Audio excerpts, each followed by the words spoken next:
नमस्कार, आवाज समाचार देख रहे हैं आप और आपके साथ मैं हूं स्मिता रिशाल। वक्त हो गया 7 बजे की तमाम अहम और बड़ी खबरों का, जिस पर करेंगे नजर। लेकिन उससे पहले नजर इस वक्त की हेडलाइंस पर। नेशनल पेंशन स्कीम में बड़े बदलाव की तैयारी। पुरानी स्कीम के कुछ प्रावधानों को शामिल कर सकती है सरकार। पेंशन की तय रकम देने पर हो सकता है विचार। एसबीआई ने साल खत्म होने से पहले लोगों को दिया तोहफा। डिपॉजिट दरों में 0.65% की बढ़ोतरी। बल्क डिपॉजिट दरें 1% तक बढ़ी। दिल्ली वालों को केजरीवाल का न्यू ईयर गिफ्ट। 1 जनवरी से 450 हेल्थ टेस्ट होंगे फ्री।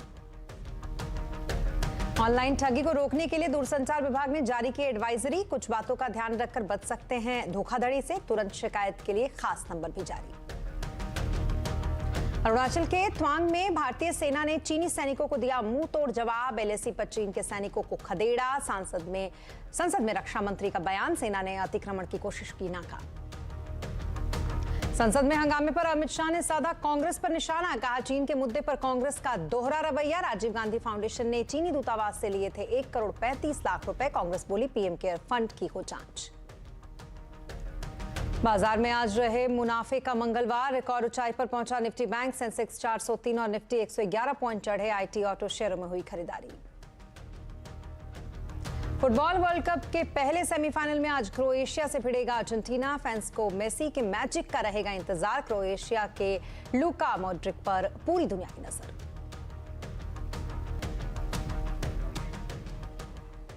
अब बुलेटिन की शुरुआत करेंगे आपके लिए एक बेहद खास खबर के साथ। दरअसल ऑनलाइन ठगी की लगातार बढ़ती घटनाओं के मद्देनजर दूरसंचार विभाग ने एडवाइजरी जारी की है। विभाग ने ग्राहकों को सतर्क रहने और साइबर अपराध की शिकायत 1930 नंबर पर करने को कहा है। ज्यादा जानकारी के लिए हमारे साथ जुड़ रहे हैं इस खबर पर असीम मनचंदा। असीम, डॉट ने क्या कुछ एडवाइजरी जारी की है लोगों के लिए? देखिए, पिछले कुछ महीने में ऑनलाइन फ्रॉड की घटनाओं में काफी तेजी से बढ़ोतरी हुई है। कभी उपभोक्ता को उसका बिजली का मीटर काटने, सिम कार्ड बदलने या फिर इंश्योरेंस पे आउट के नाम पर उस ग्राहक को चूना जो है वो लगाया जाता है। ऐसे में दूरसंचार विभाग ने एक एडवाइजरी जारी की है और ऐसे फ्रॉड लोगों से सचेत रहने की सलाह जो है लोगों को दी है। खासतौर पर 3 बातों का ध्यान रखने के लिए दूरसंचार विभाग ने कहा। सबसे पहले तो कोई अगर आपको पे आउट करने या लॉटरी का झांसा देता तो ऐसे झांसों में जो है वो ना आए।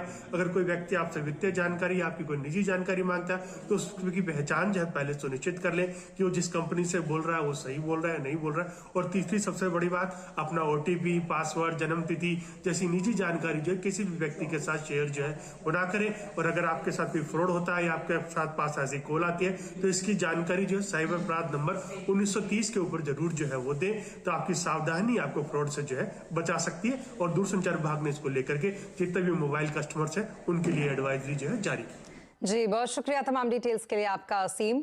और अब खबर दिल्ली से, जहां पर मोहल्ला क्लिनिक और सरकारी अस्पतालों में 450 टेस्ट मुफ्त में होंगे। 1 जनवरी से यह फैसला लागू होगा। पूरी जानकारी के लिए चलते हैं लक्ष्मण रॉय के पास। लक्ष्मण जी, बताएं क्या कुछ है डिटेल्स इस खबर पर आपके पास?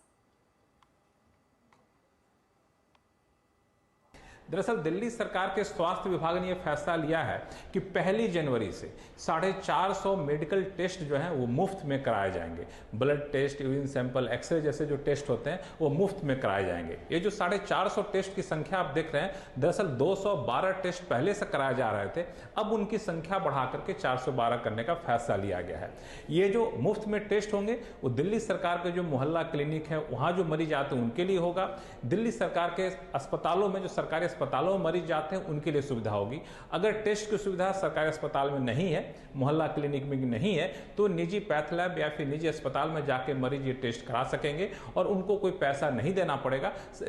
दिल्ली सरकार उसकी भरपाई करेगी, अपना पैसा सीधे पैथ लैब और सरकारी अस्पताल को दे करके। और इसकी एक और शर्त है कि मुफ्त की सुविधा लेने के लिए जरूरी है कि उनका दिल्ली का निवासी होना चाहिए। दिल्ली के बाहर के लोगों के लिए सुविधा नहीं मिलेगी और यह सुविधा 1 जनवरी से लागू होगी। जी, आप बने रहे हमारे साथ लक्ष्मण जी, आगे भी आपसे जुड़ेंगे। लेकिन केजरीवाल के दिल्ली के लोगों को तोहफे के बाद अब बात एसबीआई की भी करेंगे, क्योंकि एसबीआई ने भी अपने ग्राहकों को नए साल का तोहफा पहले ही दे दिया है। एसबीआई ने फिक्स डिपॉजिट दरों में बढ़ोतरी की है। नई ब्याज दरें 2 करोड़ से कम के फिक्स डिपॉजिट पर लागू होंगी। अब एसबीआई में एफडी पर 3% से लेकर 6.75% तक का ब्याज मिलेगा। ये दरें आज से ही लागू हो गई हैं। आरबीआई के रेपो रेट बढ़ाने के बाद एसबीआई ने डिपॉजिट दरें बढ़ाने का फैसला किया। एसबीआई के अलावा कोटक महिंद्रा बैंक और यस बैंक ने भी डिपॉजिट पर ब्याज दरें बढ़ाई हैं। इसके अलावा सरकार नेशनल पेंशन स्कीम में बदलाव करने पर विचार कर रही है। सीएनबीसी आवाज को मिली एक्सक्लूसिव जानकारी के मुताबिक सरकार पुरानी पेंशन के कुछ प्रावधानों को इसमें शामिल कर सकती है। इस पूरी खबर को जानने के लिए चलते हैं लक्ष्मण जी के पास एक बार फिर से।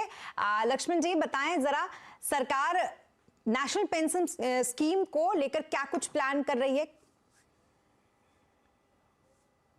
देखिए, जिस तरीके से इस पूरे मामले पर सरकार के ऊपर दबाव बढ़ता जा रहा है और खास तौर से दबाव राजनीतिक दबाव है और पार्टी के भीतर से दबाव आ रहा है, और हिमाचल प्रदेश में जो हार हुई है सरकार की, उसकी समीक्षा के दौरान ये भी पता चला कि उसमें से एक बड़ी वजह ये थी कि न्यू पेंशन स्कीम या फिर कहें कि ओल्ड पेंशन स्कीम को हटाने से सरकारी कर्मचारी के भीतर काफ़ी ज़्यादा नाराजगी है।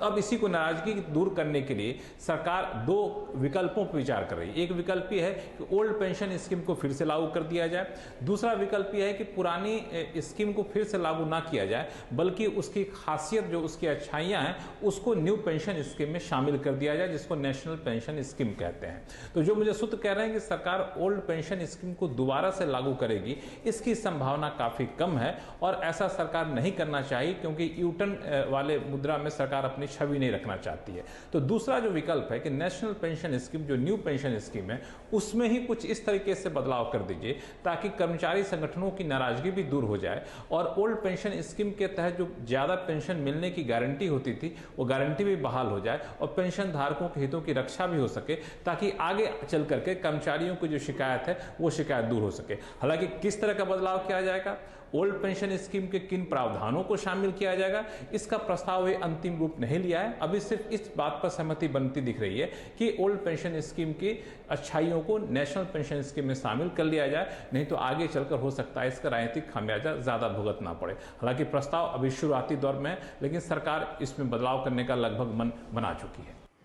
जी, बहुत शुक्रिया तमाम डिटेल्स के लिए आपका लक्ष्मण जी। और अब बात करेंगे अरुणाचल के तवांग में चीन को मिले मुंह तोड़ जवाब की।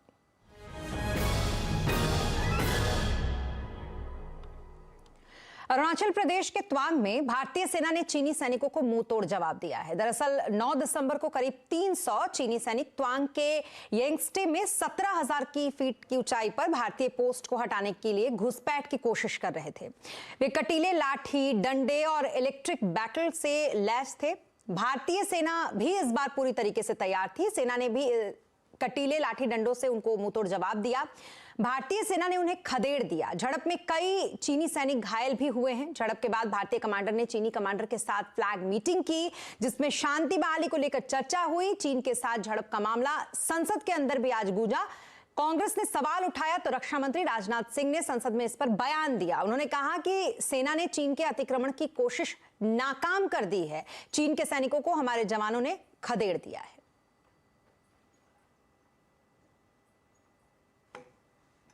9 दिसंबर 2022 को पीएलए ट्रुप्स ने तवांग सेक्टर के यांगसे एरिया में लाइन ऑफ एक्चुअल कंट्रोल पर अतिक्रमण कर स्टेटस को एक तरफा बदलने का प्रयास किया। चाइना के इस प्रयास का हमारी सेना ने दृढ़ता के साथ सामना किया है अध्यक्ष महोदय,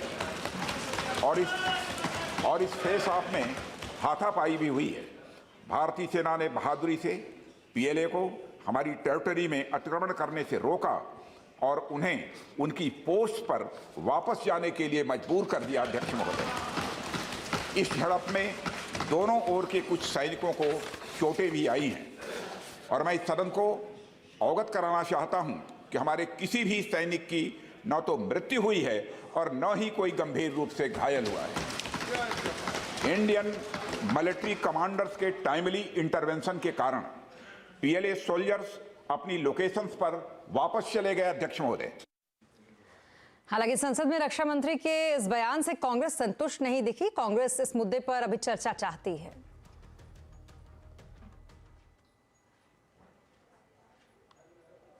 अरे अपना स्टेटमेंट पढ़ा चले गए, क्लैरिफिकेशन तो हम पूछ रहे थे, क्लैरिफिकेशन के लिए वो तैयार नहीं थे।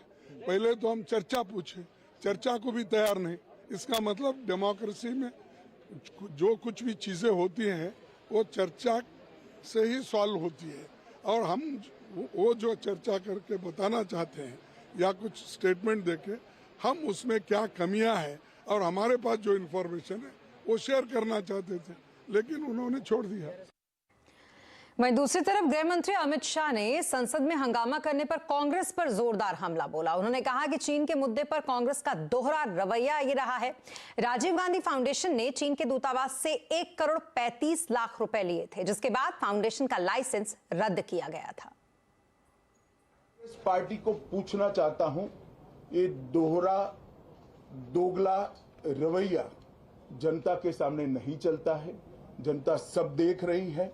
आपके परिवार द्वारा चलाया गया फाउंडेशन, उसका FCRA रजिस्ट्रेशन चीन की दूतावास से मिले हुए अनुदान से समाप्त हुआ है। आपके ही समय में हजारों किलोमीटर भूमि अवैध रूप से हमसे हड़प ली गई है। आपके ही समय में हमें मिली हुई सुरक्षा परिषद की सदस्यता आपने निजी संबंधों को बनाने के लिए चीन की भेंट कर दी है। हालांकि चीन से लिंक जोड़े जाने पर कांग्रेस ने केंद्र सरकार पर पलटवार किया। कांग्रेस नेता अधीर रंजन चौधरी ने कहा कि पीएम केयर्स फंड में कितनी चीनी कंपनियों ने पैसे दिए हैं, इसकी भी जांच होनी चाहिए। वो खुद क्या रक्षा मंत्री है?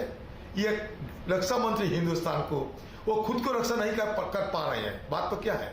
तो छोड़ दे रक्षा मंत्री वो कुर्सी, और गृह मंत्री को दोनों कुर्सी दे दिया जाए।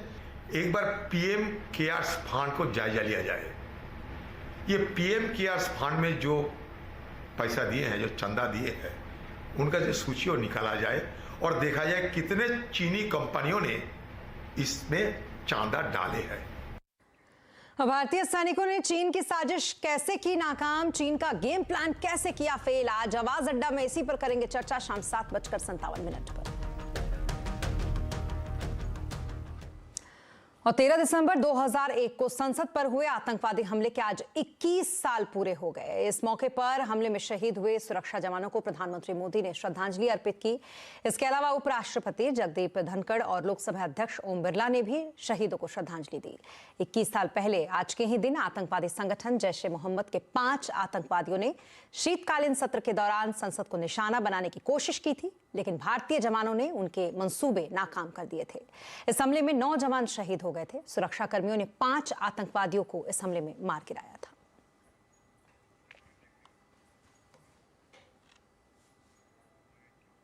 यहां रुकेंगे एक छोटे से ब्रेक के लिए, लेकिन जल्द होंगे हाजिर। आप बने रहें हमारे साथ।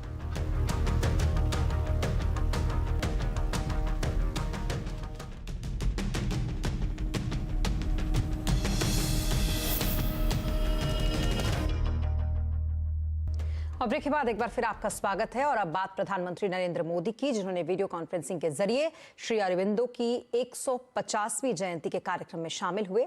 इस अवसर पर पीएम मोदी ने सिक्का और डाक टिकट भी जारी किया। साथ ही इस मौके पर पीएम मोदी ने अरबिंदो के विचारों से प्रेरणा लेने की बात कही। आज श्री अरबिंदो के ऊपर एक स्मृति कॉइन और पोस्टल स्टैम्प भी रिलीज किया गया है। मुझे विश्वास है कि श्री अरबिंदो का जीवन और उनकी शिक्षाओं से प्रेरणा लेते हुए राष्ट्र के ये प्रयास हमारे संकल्पों को एक नई ऊर्जा देंगे, नई ताकत देंगे।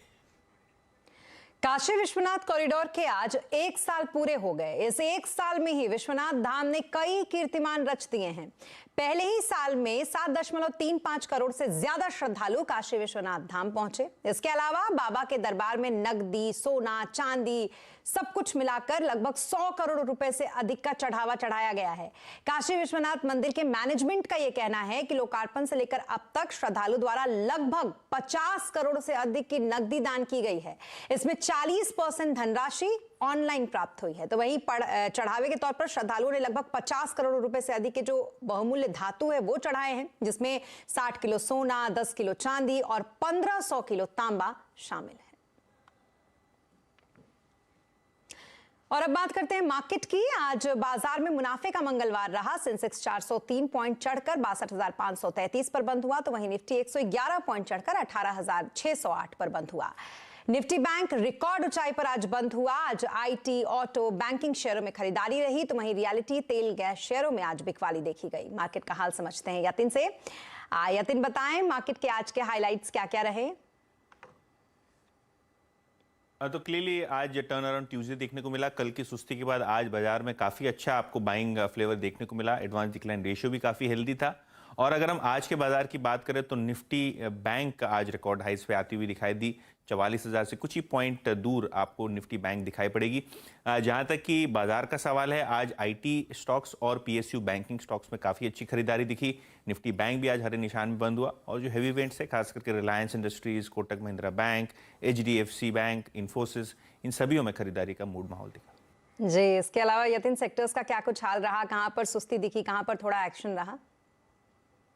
अगर हम निफ्टी गेनर्स की बात करें तो यहाँ आपको काफ़ी सारे आईटी स्टॉक्स दिखाई पड़ेंगे जो हैवी वेट से मदद कर रहे थे बाजार को ऊपर जाने के लिए, खास करके इन्फोसिस लगभग 1.5% की तेजी के साथ। इसके अलावा इंडसइंड बैंक, बजाज फाइनेंस और महिंद्रा एंड महिंद्रा के शेयर में भी आपको तेजी नजर आई। निफ्टी के लूजर्स की अगर हम बात करें तो अपोलो हॉस्पिटल्स में हल्की फुल्की मंदी का माहौल था। हिंडाल्को, बीपीसीएल और यूपीएल में भी लगभग 1% तक की आपको गिरावट आती हुई नजर आई।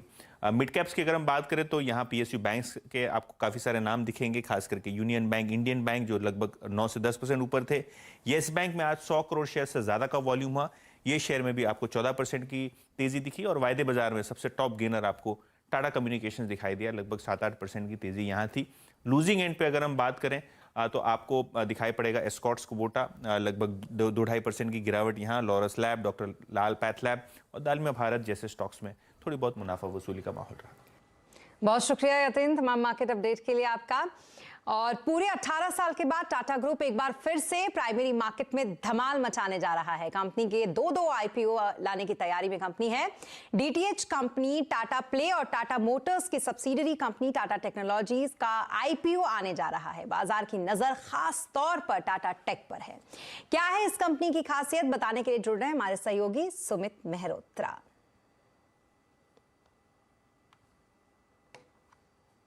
देखिए, 25 अगस्त 2004 के बाद फिर से एक आईपीओ टाटा ग्रुप्स की तरफ से आने वाला है, जहां पर टीसीएस का आईपीओ लास्ट आईपीओ था और उसके बाद अब टाटा की एक और आईटी कंपनी टाटा टेक का आईपीओ आने जा रहा है। दरअसल ये कंपनी जो है टाटा मोटर्स की सब्सिडरी है और कंपनी की करीब टाटा मोटर्स की करीब 72% के आसपास की हिस्सेदारी इस कंपनी के अंदर है। आईटी सर्विसेज के कामकाज में कंपनी शुमार है और पहले ये टाटा मोटर्स के अंदर ही थी, लेकिन बाद में इसको अलग से एंटिटी बना के लिस्ट किया गया टाटा टेक्नोलॉजीज के नाम से। मतलब ये इनके अलग कारोबार को इन्होंने सेपरेट कर दिया। पुणे बेस्ड ये कंपनी है, मेजरली इनका वहाँ पर हेडक्वार्टर है, लेकिन क्रॉस इंडिया बिजनेस है। इसमें मुंबई, लखनऊ, जमशेदपुर, बेंगलुरु जैसे कई एरियाज़ में, साथ ही इंटरनेशनल ऑपरेशंस भी हैं, जिसमें जापान की कंपनी का एक ऑफिस भी है।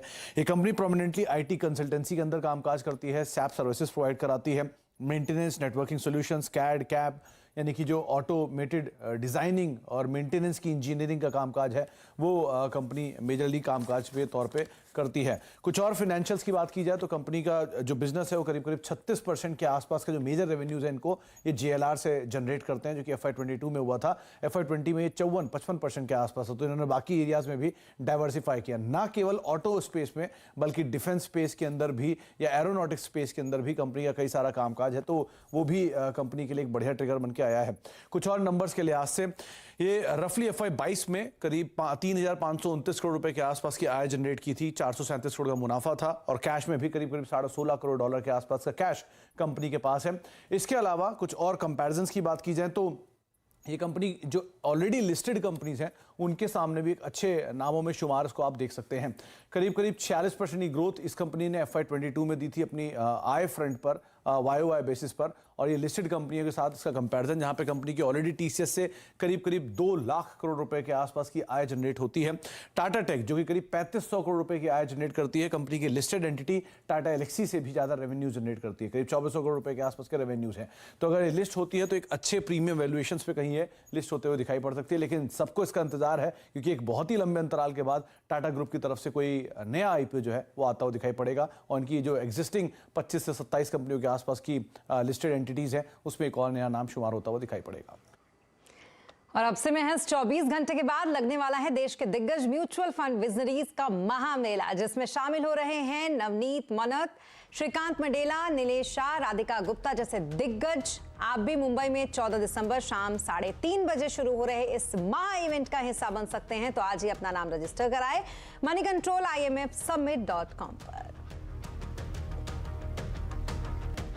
और आने वाले 5 सालों में गुजरात $1 ट्रिलियन की इकोनॉमी बनेगा, ये विजन है गुजरात की नई सरकार का। सरकार ने गुजरात के इंडस्ट्रियल डेवलपमेंट का मेगा प्लान तैयार किया है।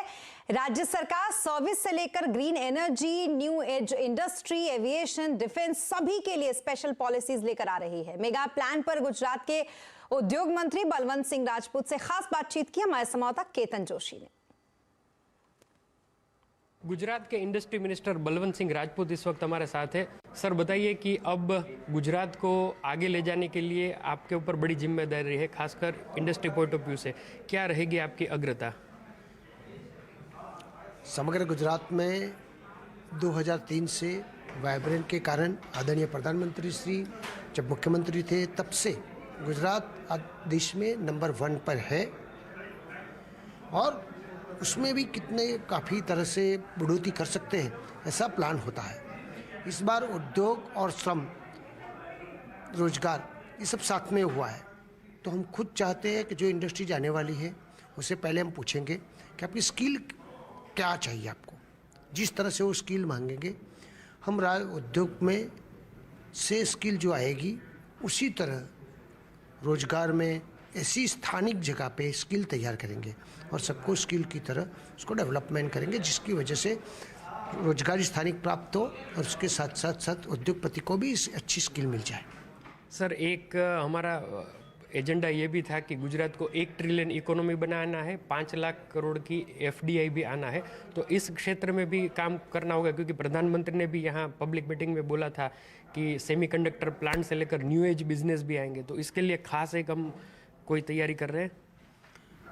अभी देखो, मैंने आज ही 4 संभाला है, मैंने GRDC में 5 साल काम किया है, मैंने देखा है कि सरकार दिन प्रतिदिन किस तरह से गुजरात में उद्योगपति ज़्यादा आए, उसको अच्छी सी फैसिलिटी मिले और ज़्यादा में ज़्यादा रोजगारी प्राप्त है, उसकी व्यवस्था भूतकाल में भी की थी, आने वाले समय में भी हम करने वाले हैं। और भारतीय सैनिकों ने चीन की साजिश को कैसे किया नाकाम, चीन का गेम प्लान कैसे किया फेल, आज आवाज अड्डा में इसी पर करेंगे बड़ी चर्चा शाम 7:57।